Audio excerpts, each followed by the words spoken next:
Bonjour à tous, avec l'aide de Dieu, nous allons étudier le traité Kiddushin Daf He Amud Aleph 5a.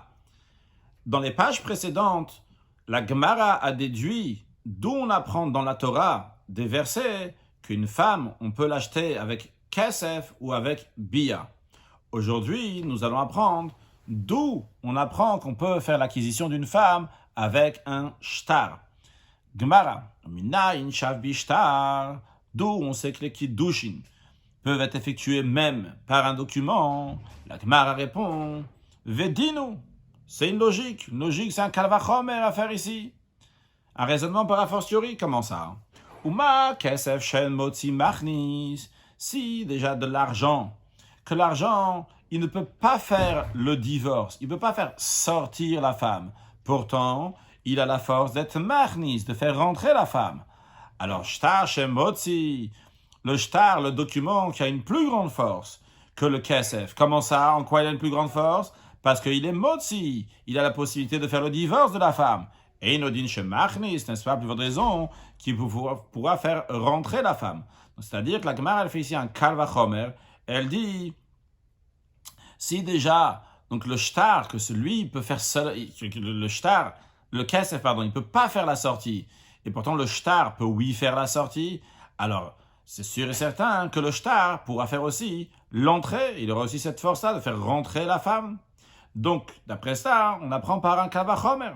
La Gemara dit, mais non, comment tu peux ramener une preuve de shtar pour le kesef? Le kesef sheken poni boheg de shumasa sheni.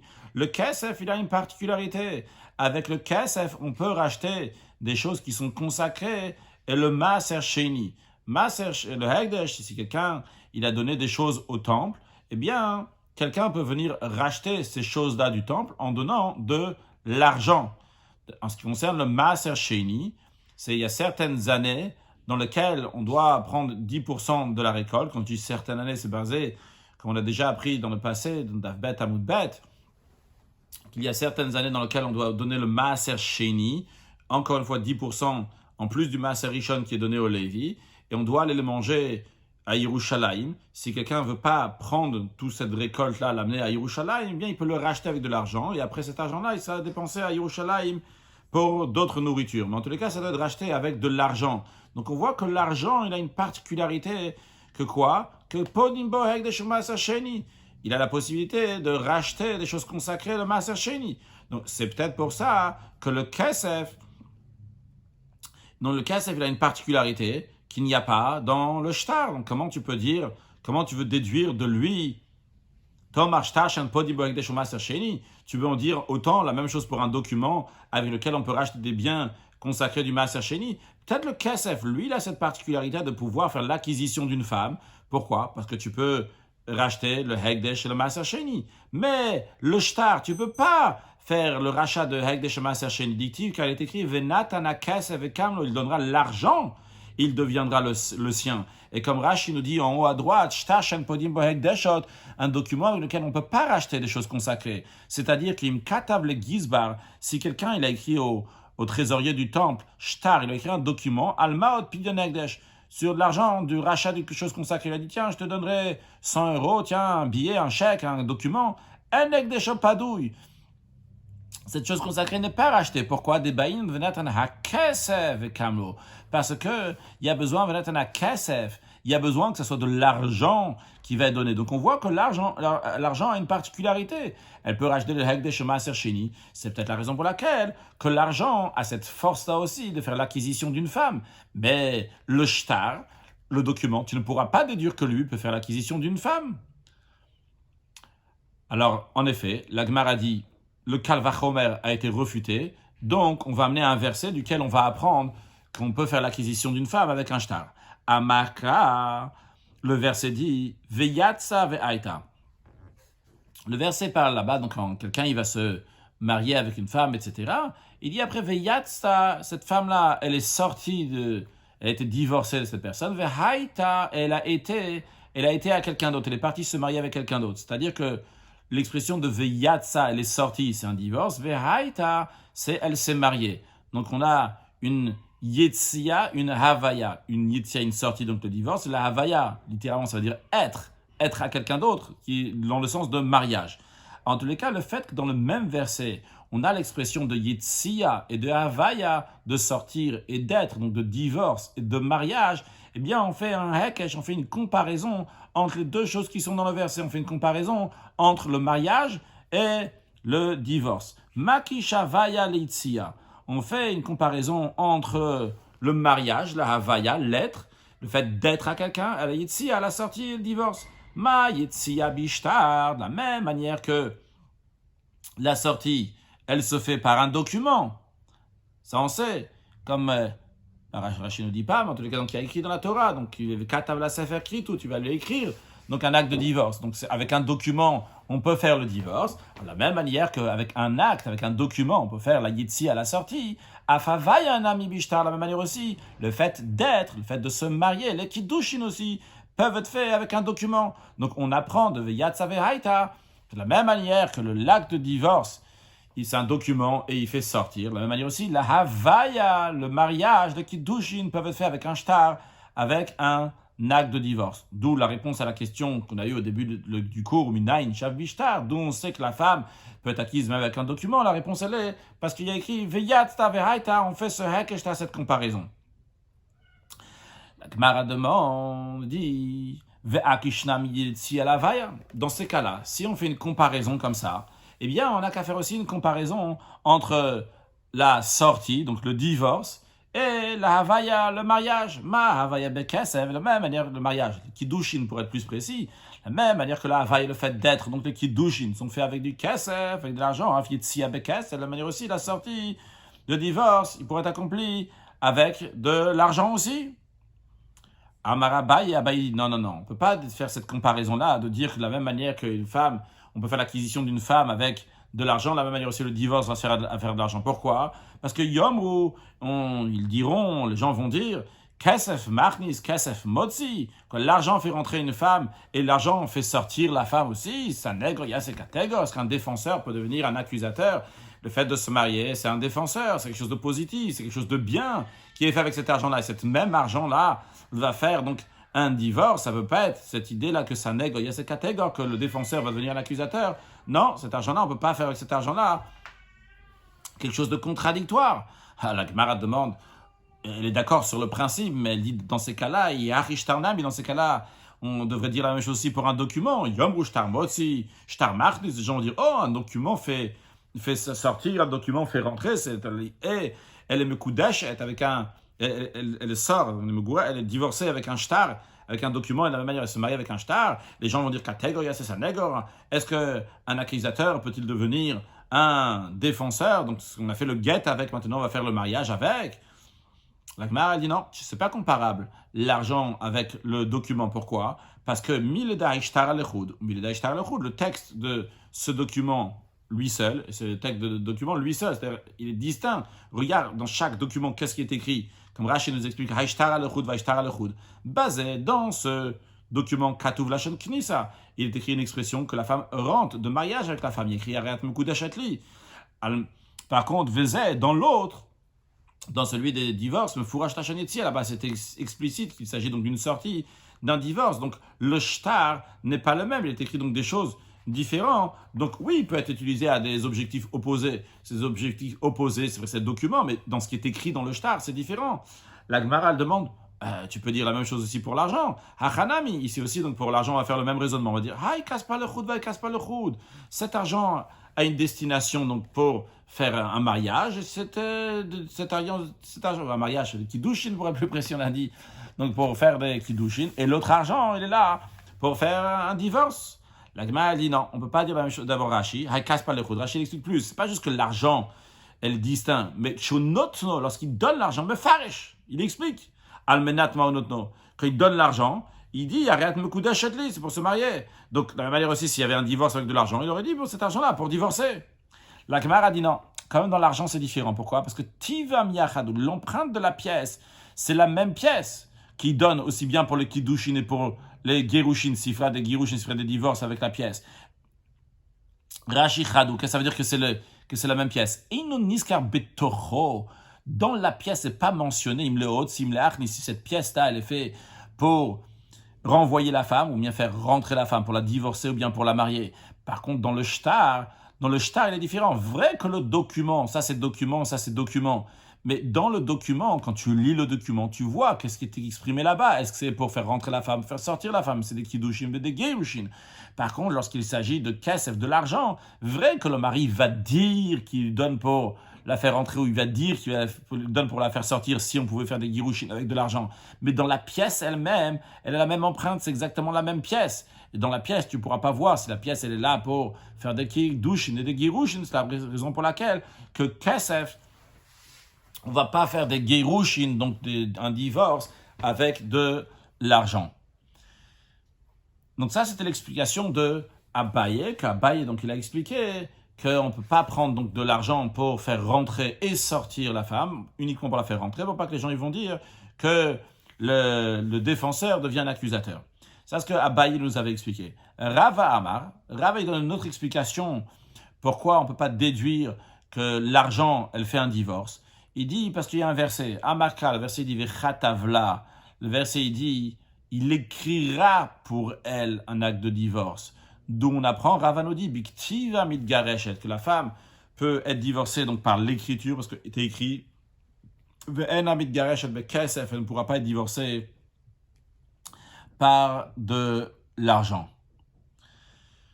Donc le fait qu'il a écrit Vekatavla, il va lui écrire uniquement une écriture, uniquement un document, non pas de l'argent. La Gemara dit, ok, je suis d'accord qu'on peut déduire de Vekatavla, qui va lui écrire un acte de divorce, on peut déduire quelque chose. Mais toi, ce que tu as déduit, donc elle peut divorcer uniquement avec un acte de divorce et non pas avec de l'argent. Mais peut-être on peut faire une autre déduction, la Gemara dit. Ve'eima, on n'a qu'à dire. Le fait qu'il a écrit Vekatavla, c'est Biktiva mitgareshet, qu'en effet, il faut la divorcer par l'écriture, par un document. Ve'eina mitkadeshet biktiva. Peut-être on déduit que uniquement le gerushin, l'acte de divorce, peut être fait avec un document, parce qu'il a écrit les katavla, mais les kiddushin ne peuvent pas être faits avec un document, avec un shtar. La Gemara dit, mais non, comment tu peux dire qu'on ne va pas le déduire Hakti veyatsa vehaita. Voilà qu'on vient d'apprendre il y a quelques lignes avant, le fait que la Torah dit veyatsa vehaita, que la femme va sortir, elle va être. On a fait donc un hekesh, makish, on a fait une comparaison, que de la même manière que la Yitzia, la sortie, le divorce, est avec un document, de la même manière aussi l'entrée est avec un document. Donc comment tu veux me dire maintenant du verset de Vechatavla qu'il va lui écrire, et pour le divorce uniquement ça marche l'écriture, le document, et non pas pour le mariage. On a appris d'un verset Veyatsa Vehaita que le document marche pour le mariage. Halakba a dit, Umaraïta, qu'est-ce que tu as vu? Qu'est-ce que tu as vu dans le verset qui t'oblige d'interpréter ainsi? Tu peux interpréter différemment. Tu as deux manières comment expliquer donc le verset. Donc peut-être en effet explique-le différemment. La Gemara elle dit, Mistabra, c'est logique de dire, Kaebet Gerushin, Memaet Gerushin. Quand on est dans un contexte de divorce, on explique quelque chose qui est dans le divorce. Kaebet Gerushin, Memaet Gerushin. Et tu veux qu'il, dans un contexte de divorce, il va exclure le mariage, c'est-à-dire le verset de Vechatavla, il va lui écrire. De quoi ça parle? De Gerushin, de divorce. Donc, quand on vient souligner quelque chose, insister sur quelque chose, pour être même maître, pour exclure une autre chose, on vient exclure quelque chose qui est dans le contexte de Gerushin, dans le contexte de divorce. C'est la raison pour laquelle on écrit Vechatavla. Il va lui écrire, on lui dit, attention, uniquement avec l'écriture, tu peux la divorcer, et non pas quelque chose d'autre dans un contexte de divorce, donc non pas avec de l'argent. Mais tu veux dire qu'on parle de Gerushin Vechatavla, il lui écrit un acte de divorce, et tu dis, tu sais, je viens t'exclure quelque chose d'autre dans un autre contexte de mariage, qu'il ne peut pas la marier avec un acte, avec un document. C'est pas logique de dire que le verset de Vechatavla, qui parle des Gerushin de divorce, va faire référence pour exclure quelque chose du mariage. C'est plutôt logique qu'il vient exclure quelque chose dans le contexte de divorce. Ok, très bien, donc on maintient bien ce que Rava a dit, que le fait qu'il écrit Vechatavla, il écrit, donc c'est uniquement on peut la divorcer avec un acte, avec un contrat, et non pas avec de l'argent. La Gemara demande maintenant un autre point suite à ce qu'on vient de dire. On a déjà appris dans le passé que lorsqu'on fait une dracha sur un verset, on interprète un verset, on apprend une halakha d'un verset, eh bien on n'apprend pas deux en même temps de ce mot-là. Il faut qu'il y ait plusieurs mots, plusieurs versets, mais on ne met pas plusieurs drachot, plusieurs interprétations sur un seul verset dans la Gemara. C'est dans cet esprit-là que la Gemara va demander la question maintenant, où le Rabbi Yossé a Glili. Pour Rabbi Yossé, le Galili, que lui, il se sert de ces versets pour une autre écriture. Donc lui, il apprend de ça, sur quoi on peut écrire, sur quelle sorte de document on peut écrire, sur quelle matière on peut écrire donc le get. En tous les cas, Pour lui, le verset de Vechatavla, il est déjà occupé. Alors la Gemara demande, d'après Rabbi Yossi Aglili, d'où il va apprendre qu'une femme, non, on ne peut pas la divorcer avec de l'argent. Vechatavla, c'est fait pour autre chose. D'après Rava, Vechatavla, il va lui écrire, c'est pour dire uniquement une écriture, uniquement un document et non pas de l'argent. Mais d'après Rabbi Yossi Aglili, d'où il va déduire qu'on ne peut pas divorcer une femme avec de l'argent. La Gemara répond, Rabbi Yossi Aglili te dira, Amakra, le verset dit, Sefer Kritut. Il y a écrit Vechatavla, il va lui écrire un document de rupture, un document qui les sépare. Donc, Sefer Korta. Rabbi Yossi Aglili te dira, le fait qu'il y a écrit Sefer Kritut, parce qu'uniquement le Sefer, uniquement le document, peut faire cette séparation, cette rupture entre l'homme et la femme. Il n'y a pas quelque chose d'autre qui peut faire cette rupture. Ok, bonne réponse pour Rabbi Yossi Aglili. Elle demande, Verabanan, Haikritut Mayavdele, les sages. Donc, eux qui vont dans l'esprit de ce que Rava il a dit, que Vechatavla, on apprend que uniquement avec un document qu'on écrit sur le document, on peut divorcer la femme, mais non pas avec de l'argent. Alors eux, où ils vont apprendre, à quoi sert pour eux le mot Kritut? A priori, le mot Kritut, il est en plus. Le mot Kritut veut dire une rupture. Donc il y a écrit Sefer Kritut, donc il y a écrit un document de rupture. Donc qu'est-ce qu'ils vont faire avec le mot Kritut? La Gemara répond, ils en ont besoin. Les sages vont dire, c'est nécessaire de nous dire l'expression de Kritut pour nous dire que le davara koret beino le beina, ça doit être une chose qui rompt, qui sépare, qui fait une rupture totale entre lui et elle. Entre le mari et la femme, il faut rien qu'il y ait encore quelque chose qui va les rattacher. Rashi, deux petits Rashi que j'aurais dû faire avant, ça se lit bitmi avec étonnement. Puis le Rashi, le Rabbi Yossi Aglili de Mapik Live Katav Lidrasha Harina, Rabbi Yossi Aglili, il y a déjà le verset Vechatav, il a écrit pour une autre interprétation, le Peribet de Gittin, comme c'est discuté dans le deuxième chapitre de Gittin. Après, on a dit donc lui, que Rabbi Yossi Aglili apprend donc de Kritut Sefer Kritut, que le Sefer il est correct, que c'est le document qui fait rupture et pas autre chose. On a demandé les sages qu'est-ce qu'ils vont faire avec le mot Kritut, donc de rupture. On est en train de dire donc dans Rashi, le Davara Koret, donc c'est une chose qui va faire une rupture chez Sefer Mavdilan, que le livre, le document, va leur faire une rupture. Il ne faut pas qu'il y a dans ce document, il ne faut pas qu'il y ait quelque chose qui va les rattacher, qui va faire qu'il y ait encore un certain lien entre l'homme et la femme. Comment est-ce possible que l'homme donne un acte de divorce, un document de divorce, de rupture à sa femme, et quand même il y a encore un lien? Tanya, voyons la Gemara, comme la Braïta, elle dit. Imaginons que le mari a donné le get, l'acte de divorce, avec une condition. Il a dit, Arezek Giter, c'est ton acte de divorce, Almenat Shelo Tishtiyain, mais à condition que tu ne boives pas de vin. Ou bien, il a écrit dans l'acte de divorce, il a écrit, je te donne cet acte de divorce, Almenat Shelo Terchil Betavir, à condition que tu n'ailles pas à la maison de ton père. Alors, est-ce que la femme, elle est divorcée ou pas? Alors, ça dépend. S'il a dit à sa femme, c'est pour toujours, il a dit, tu ne pourras jamais boire du vin dorénavant, à condition que tu ne bois jamais du vin, à condition que tu ne bois jamais chez ton père.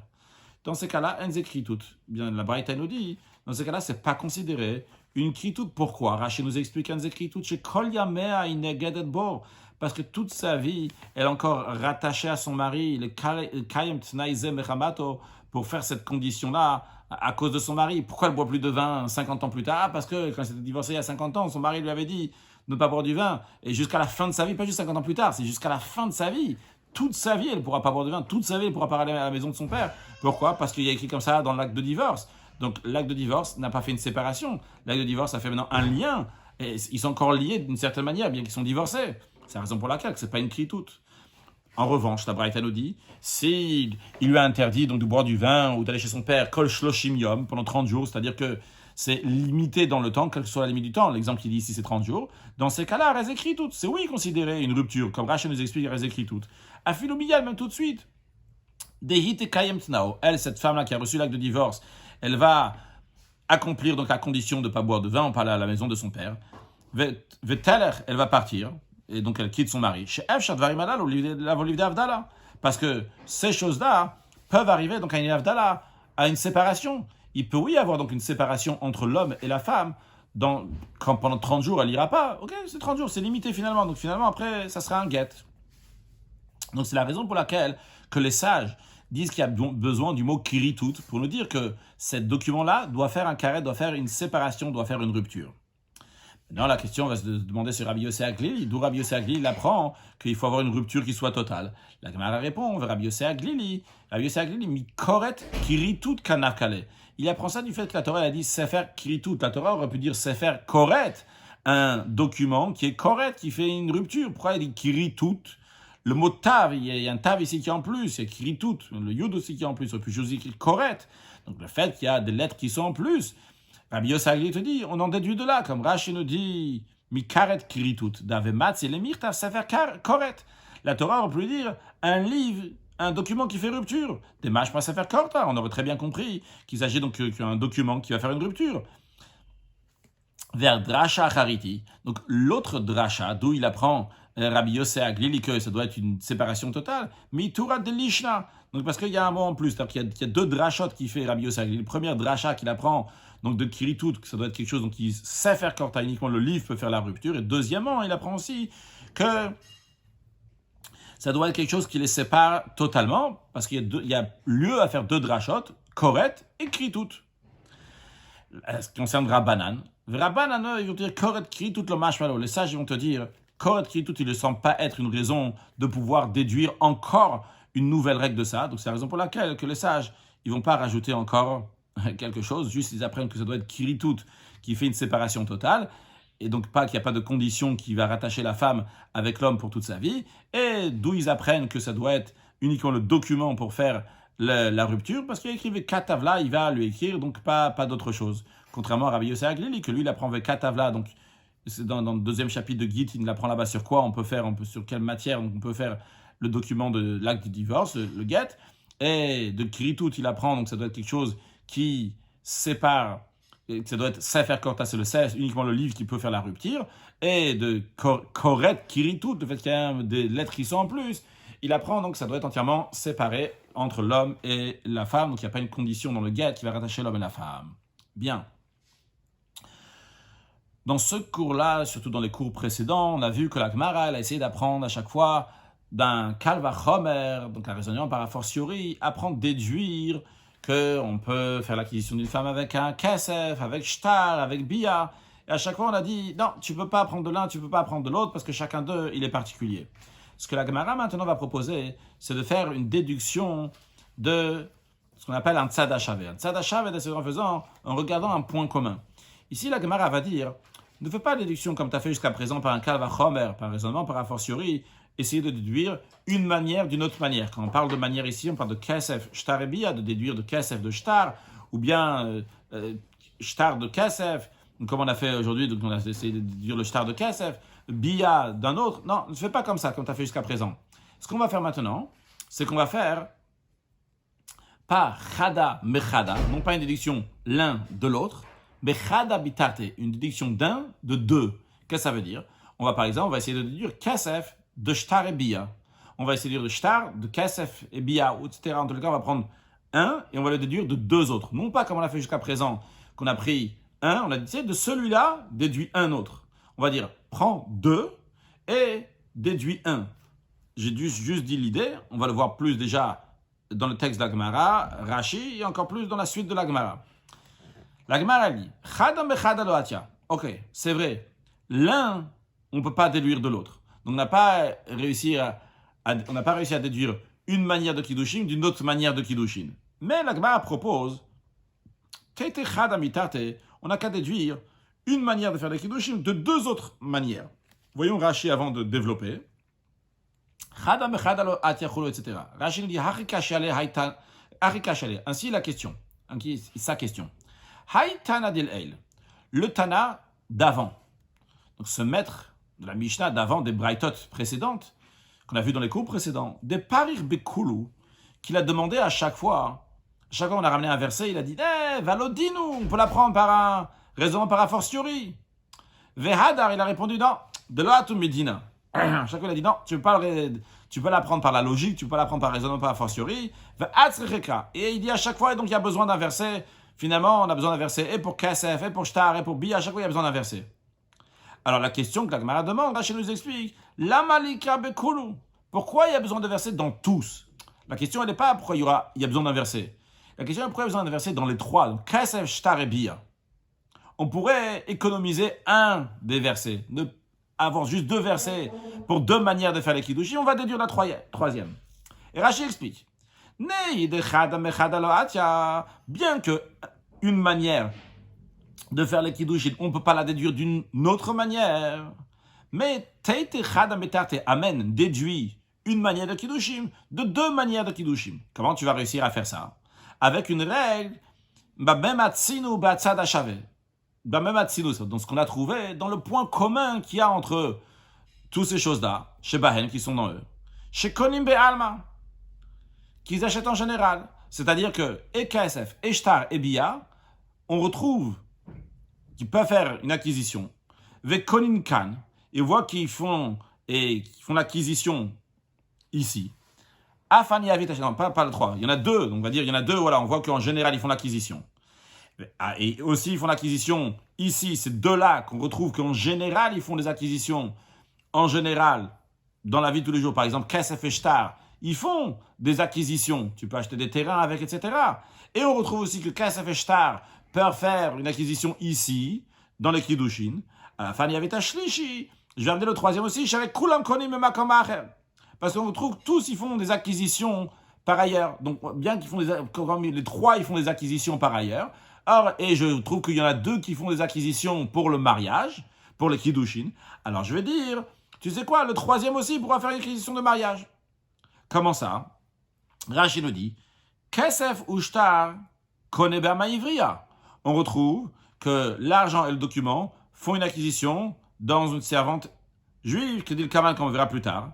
Et on retrouve aussi que Bia, donc le fait d'avoir un rapport Kona, ça fait une acquisition Bibama avec la Ibama. Donc on voit un point commun qui font une acquisition en général. Donc, le fait qu'ils font une acquisition en général, et si on va retrouver, maintenant si on retrouvera deux, s'il y aura deux versets pour nous dire, par exemple, l'exemple que je viens de donner, que pour Kesef et Shtar, on aura un verset qui peuvent faire une acquisition.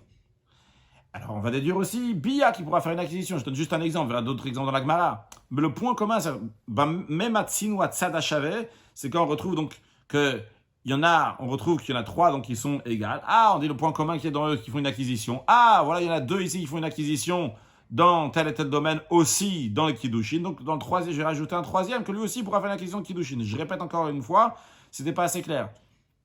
Du moment où on va retrouver qu'il y en a trois qui font une acquisition en général, et on va trouver qu'il y en a deux qui font une acquisition dans les Kiddushin, et bien on dira le troisième aussi, il est comparé aux autres par le fait qu'il fait une acquisition en général, eh bien on va le comparer aux deux autres par le fait que les deux autres font une acquisition dans les Kiddushin, eh bien le troisième aussi pourra faire une acquisition dans les Kiddushin. Voyons l'idée qui a été dit dans Rashi maintenant, qu'on vient de dire oralement, sur le texte de la Gemara. Alors la Gemara, la manière qu'ils vont être présentées les choses est la suivante. La question a été, ok, une manière de Kiddushin, une autre manière de Kiddushin, t'as pas réussi à déduire. Mais tu sais quoi? On a qu'à déduire une manière de deux autres manières. Alors la Gemara va parler comme ça, va dire, laquelle tu veux? Venons, on va faire l'essai ensemble. Cette une manière de deux autres manières, mais regarde, ça marche pas. Cette une manière de deux autres manières, ça marche pas, etc. Hey, la Gemara dit lequel tu veux déduire? Le Liotov Rachmana Bishtar, tu veux que la Torah ne va pas écrire dans le Kiddushin avec un document Veteite Mehanach et tu vas déduire donc des autres, de Kesef et de Bia? Non, tu ne pourras pas faire ça. Pourquoi? Parce que Kesef, Malehanach, comment tu peux comparer à cela, donc à Kesef et Shtar, chez Kenanat Meruba? Parce que Kesef et Bia, parce que chez Kenanat Meruba, qu'ils ont beaucoup de plaisir. Kesef, la femme elle a un plaisir, elle peut faire des choses extraordinaires avec l'argent. Bia, la femme elle a aussi un plaisir physique. Mais par contre, dans un Shtar, dans un document, quel plaisir elle a? Elle a reçu un morceau de papier sur lequel il y a écrit arrête beaucoup d'achète-li. Elle n'a pas un plaisir dedans. Donc tu ne peux pas comparer. On n'aurait pas, s'il n'y avait pas un verset clair qui nous dit pour le Shtar, j'aurais pas du Shtar de Kesef et Bia, parce que je dis Kesef et Bia, ils sont particulières. Comme Rachid nous explique que Kesef ou Bia, Nathan Meruba, Kesef et Bia, eux, ils ont un grand plaisir. Aval Shtar et Roussin, mais le contrat donc de fiançailles, elle n'a pas dans lui, dans ce Shtar, dans ce document, Shumana, aucun profit, aucun plaisir. Share en katuv bo, tout ce qui est écrit dans ce shtar, elle a seulement Ariat Mekudesh Adli, tu es Mekudesh à moi. Il n'y a pas de grand plaisir à avoir de ça. Donc, on ne peut pas déduire shtar de Kesef et Bia. Ah, la Gemara dit peut-être le Nirtovra Chavana Bia, que la Torah n'écrive pas que le Kiddushin peut être conclu avec Bia, et on va déduire de Kesef et shtar. De Kesef et shtar, on va déduire que de la même manière que Kesef et shtar peut faire des Kiddushin, et bien de la même manière aussi Bia pourra faire des Kiddushin. La Gemara dit non. Malahanach, chacun Kinyan Meruba. Comment tu peux comparer Bia avec Kesef ou shtar? Kesef ou shtar, les deux, ils ont quelque chose de particulier. Kinyana Meruba, leur acquisition est grande. C'est-à-dire Kinyana Meruba, Rachidi, chez Konum Karkaot, Vavadim, avec l'argent et avec des documents, tu peux acheter des terrains, tu peux acheter des serviteurs, tu peux acheter des choses. Avec Bia, tu ne peux pas acheter. Ah, maintenant, le Nirtov Rachman avec Kesef. Alors, la troisième proposition qu'on a dans ce cas-là, c'est que la Torah ne va pas écrire donc Kesef. Evetit mehanar, je vais apprendre des deux autres, je vais déduire de shtar et de bia. La Gemara dit, ça aussi c'est pas possible. Malahanar, sheken yesh tam be'al kocha, comment tu peux faire cette comparaison-là, alors que dans shtar et dans bia, il y a cette notion-là qui peut être be'al kocha contre la volonté d'une des parties. Comment ça? Rachid nous explique. Be'al kocha. Comment on retrouve dans bia, dans un rapport qui a be'al kocha contre le gré? Bia konabibam be'al kocha. Un rapport, si le Yabam il a un rapport avec la Yibama, même si c'était contre sa volonté, eh bien, il a fait l'acquisition. Attention, en général, le Yiboum doit être fait avec l'accord des deux. On parle ici d'un cas que le Yabam il a forcé la Yibama. Et même que c'était contre son gré, eh bien quand même, elle est considérée sa femme. Dorénavant, il doit lui donner un guet pour la divorcer. Des Navkalan Bibamot, on apprend ça dans Yibamot, mais Viyimma, le fait qu'il y a écrit Viyimma, donc le Yabam, du moment où il a un rapport avec elle, eh bien elle devient sa femme, même si c'était contre son gré. Vechen shtar, donc on retrouve en tous les cas la notion, dans Bia, on retrouve la notion de Be'al Kocha contre le gré. De même, on retrouve cette notion dans le shtar, dans le document, contre le gré, que Motzi Taisha Be'al Kocha Mebala. Ça renvoie la femme de son mari contre son gré. Que le mari peut donner un guet à sa femme, même contre le gré de la femme. Donc, on voit une particularité qu'il y a dans shtar et dans bia, qu'il n'y a pas dans kesef. Donc, on ne peut pas déduire kesef de shtar et bia. C'est la raison pour laquelle la Torah a besoin de dire kesef, shtar et bia dans les trois inversés. Alors, la Gemara insiste sur le dernier cas qu'on vient de dire. Si tu vas me dire, non, kesef nami be'al kocha be'ama ivriya, on retrouve, oui, que kesef, l'argent, peut aller contre la volonté de la femme. Dans quel cas? Dans la servante juive. Comme Rachid nous explique, be'ama ivriya, shavia mocha, que son père lui vend chez l'omidata. Même sans son accord, son père peut vendre sa petite fille en servante, même s'il n'est pas d'accord, contre sa conscience, contre son gré. Mais ce n'est pas une question, la Gemara nous dit. Pourquoi? Parce que Beish, dans le cadre de mariage, on ne trouve pas que ça peut être que l'argent va être contre le gré. C'est la raison pour laquelle, donc, conclusion, qu'on a besoin d'un verset aussi pour Kesef, pour Shtar et pour Bia. Amar Ravuna. Ravuna, il va apprendre qu'on peut faire une acquisition avec encore une quatrième manière, encore de ce qui est écrit dans la Mishnah, Chupa Kona Mikava Chomer. Que la Chupa peut faire acquisition si on va faire un raisonnement par Kalva Chomer. À la fin du cours, on discutera c'est quoi la Chupa. Tout le monde s'imagine c'est quoi la Chupa, tout le monde connaît la Chupa. Donc, des nuptiales. Donc, c'est la Chupa. Il dit que la Chupa peut faire acquisition aussi. Comment ça? Un raisonnement par a fortiori, en Kalva Chomer, une certaine logique. Comment ça? Ou ma Kesef. Si déjà l'argent, c'est-à-dire quand un homme il a donné l'argent à une femme, que par cela donc elle est devenue Mekudeshet à lui. Et pourtant, cette femme-là qui est Mekudeshet, si cet homme-là il était Kohen, le Kohen, donc lui, il a le droit de manger la terouma qui est sainte, et il donne aussi à sa femme de manger, une fois qu'il est marié, sa femme peut manger la terouma aussi, cette dîme donc, qui est sainte, qui est consacrée, elle a le droit de la manger. Mais quand il a donné Kesef, et la femme est devenue Mekudeshet par cet argent-là, quand même, chez Einomachil Betouma. Mais la loi, elle est que la femme, cette femme-là, tant qu'elle n'est pas mariée, tellement les Kiddushin, cette femme ne peut pas manger la terouma. Et pourtant, l'argent qui a cette faiblesse-là, qui ne peut pas donner la possibilité à la femme de manger de la terouma, pourtant, il fait oui l'acquisition de la femme. Alors Ravuna, il dit, regarde Choupa, la Choupa elle est encore plus forte. Shema Chalad Bitouma. Une fois que la femme elle a la Choupa, suite à cela, elle peut manger de la terouma. Donc elle est considérée sa femme à 100%. Eh bien, Einodin Shetikne, n'est-ce pas, à plus forte raison que ça va rendre la femme Mekudeshet. Que la femme donc, va être Mekudeshet par les kiddush, ils vont se faire par la choupa. Donc, dans des mots simples, on discutera plus dans le cours suivant, parce que ça va être continuer à discuter l'opinion de Ravuna dans le cours suivant, de l'autre côté de la page d'Afé à Moudbet. Mais pour l'instant, l'idée simple, c'est quoi? Choupa en général, c'est quelque chose qui vient achever le fiançailles. Après le kiddushin, pour faire le nisuim, pour faire le mariage, il y a besoin de faire choupa. Alors Ravuna, il dit, choupa, elle peut faire manger de la touma, donc choupa a une force qui est plus grande que le kesef. Donc Einodin Shetikne, n'est-ce pas, à plus forte raison que ça pourrait faire l'acquisition de la femme, qu'elle va faire des kiddushin. Alors, la Gemara, elle dit, un instant, il y a quelque chose qui ne va pas. Avant de faire quelque chose qui ne va pas, voyons Rashi, Kesef shenomach le bitouma, imnita sa le Kohen. Donc si elle s'est fiancée avec un Kohen, qui dit un biktuvot, comme est écrit dans l'enseignement de Mishnah dans le traité de Ktuvot, et na isha ochel bitouma, que la femme n'a pas le droit de manger de la terouma, acheti kanes le choupa, jusqu'à qu'elle va rentrer à la choupa, c'est jusqu'à qu'elle va être mariée avec son mari, non pas seulement fiancée, pas seulement avec les kiddushin. Alors la Gemara demande, qu'est-ce que ça fait nos machil? Un instant. Ravuna, tu veux me faire ici un kalvachomer de l'argent en me disant que l'argent il a une faiblesse qui ne fait pas manger la femme la touma. Mais avant de rentrer dans ton raisonnement, déjà j'ai un problème. Tu me dis que l'argent ne fait pas manger la femme la terouma. C'est pas juste. Ve'amaroula, voilà qu'on il a dit que dvar Torah, d'après la Torah, parce que les sages ont instauré, c'est d'après ce que la Torah elle dit, Aroussa bat Israël, une fille qui est seulement fiancée et qui est Israël, qui n'est pas Kohenet. Or, si elle se fiance avec un Kohen, elle a le droit de manger de la touma. Parce qu'il dit pour un Kohen, s'il acquiert une personne, acquisition de son argent, cette personne-là qu'il a acquis avec son argent, elle pourra manger de la touma. Et cette femme qui était Mekudesh de Kohen, donc c'est l'acquisition de l'argent du Kohen, il a donné de l'argent. Donc, d'après la Torah, le Kesef, il fait oui manger la terouma à la femme. Seulement quoi? Quelle est la raison que les sages ont dit que la femme n'a pas le droit de manger la terouma, celle qui était ses fiancée? Gzeira, c'est un décret par mesure, chez Mayim Zugula Kazvevetavia, de peur qu'on va lui donner un verre donc de boisson, mais qui est de la terouma. Ça peut être un verre, ça peut être autre chose aussi de terouma. L'expression ici est un verre de terouma, une boisson de terouma lorsqu'il est encore dans la maison de son père. Elle est encore dans la maison de son père, elle n'a pas le droit de vivre avec son mari, elle est seulement fiancée, donc elle est encore dans la maison de son père.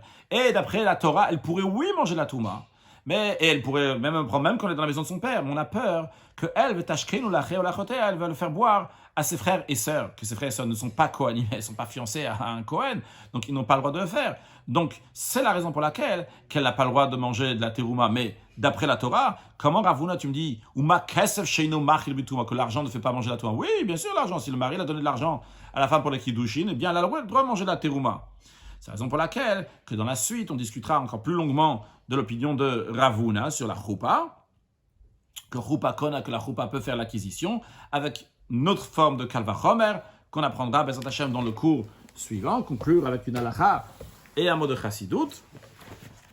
On a parlé de choupa. Choupa, c'est très discuté dans les rishonim. Qu'est-ce que ça représente la choupa? D'après le Ramam, la choupa, c'est le fait que le mari, il amène la femme à la maison, et en plus de ça, donc il se met tiached avec elle, il reste seul avec elle, et comme ça aussi, ça a été tranché dans le Shulchan Aruch, le Mechaber Even HaEzer, Siman Nunei Seif Aleph. Le Rama, il ramène d'autres opinions aussi, c'est quoi la choupa? Premièrement, que la choupa, c'est le fait que la femme, elle rentre dans la maison de son mari, même sans yichud, même s'il y a d'autres personnes, même s'ils ne sont pas seuls. C'est basé sur le Ran, donc tout vote. Deuxième opinion, c'est le fait de mettre un soudar sur la tête de la kala au moment qu'on fait la bracha de nisuin, au moment de la bracha donc du mariage. Et il ramène une troisième opinion, celle du Tosfot, donc celle qu'on vient de dire, la deuxième, celle du Itour dans Birkat Ratanim, la troisième, celle du Tosfot, que la choupa, c'est le fait que la femme, elle sort avec hinuma, donc avec un foulard, un tissu qui est sur sa tête, qui est recouverte avec.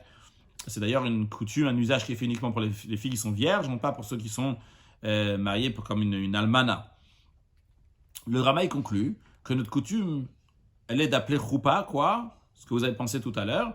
Donc il y a 4 bâtons et qu'au-dessus, donc il y a un tissu, et on fait rentrer sous cette choupa le khatan et la kala en public, et là-bas, donc il fait les kiddushin, et on fait la bénédiction de Hirusin et Nisuin, et après, on l'amène à la maison, et ils mangent dans un endroit pudique, donc ensemble, et ça c'est la choupa qui est aujourd'hui.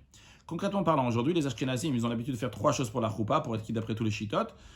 Premièrement, donc, il recouvre la femme donc, avec un tsaïf, donc avec quelque chose, donc le visage. Pour être acquitté l'opinion de Tosfot que là, c'est Yitziat Kala Behinuma. Deuxième chose qu'ils font les Ashkenazim, donc ce qui met donc la choupa, donc le dénuptial, qui font les kiddushin, les Hirusin, les Suim là-bas, pour d'après l'opinion qui dit que la choupa, c'est mettre un soudar, mettre un foulard sur la tête de la Kala au moment de la bracha, donc ça, c'est cette choupa-là, c'est plus qu'un foulard, etc. Et troisièmement, ils sont faire le yichud dans une maison pour être acquittés, d'après ceux qui disent que choupa, c'est le yichud. En ce qui concerne donc les Sfaradim, la majorité n'ont pas l'habitude de recouvrir le visage, donc de la tête de la Kala avec un foulard, et ils ont l'habitude de mettre un talit avec des tzitzit donc sur la tête du Khatan et la Kala au moment de Kiddush et de Birkat Erusim et Nisuim pour s'inquiéter d'après l'opinion qui disent que Brisat Soudar c'est la choupa. Il y en a qui n'ont pas l'habitude de mettre entièrement le talit au-dessus de la Kala, juste le coin du talit du Khatan sur la Kala. Les Sfaradim ne font pas le yichud tout de suite après les Kiddushin, uniquement après qu'ils ont fini le mariage. Le Khatan, il amène la Kala donc à sa maison, et là-bas il est mitiyached avec elle. Comme ça, ils accomplissent dans ce qu'il y a écrit dans Shulchan Aruch que yichud, c'est la choupa. Un sujet de chassidut. Le Rabbi explique que zivug, il dit que c'est connu, que le zivug c'est quelque chose donc, qui est tout à fait au-delà de Ishtal, au-delà de l'enchaînement du monde. C'est pas quelque chose qui est logique, c'est pour ça qu'il est écrit que Kadosh Baruch il fait le mariage comme on fait pour Kriyat Yamsuf, l'ouverture de la mer Rouge, c'était quelque chose écrit dans le Zohar, Atika Talia Milta, ça dépend de Atik, quand il y a écrit, Moshe Rabbeinu l'a dit, il s'est plaint à Dieu, Dieu lui a dit Matitza Kala, qu'est-ce que tu cries à moi, Batika Talia Milta, ça dépend de Atik, ça c'est pas écrit dans la Torah, Batika Talia Milta, c'est dans le Zohar, en tous les cas, ça veut dire c'est un niveau de Makif qui est très très haut, Makif, donc quelque chose qui entoure, contrairement à quelque chose qui s'habille dans la personne, donc rationnellement, qui s'introduit dans lui, donc c'est quelque chose qui le dépasse.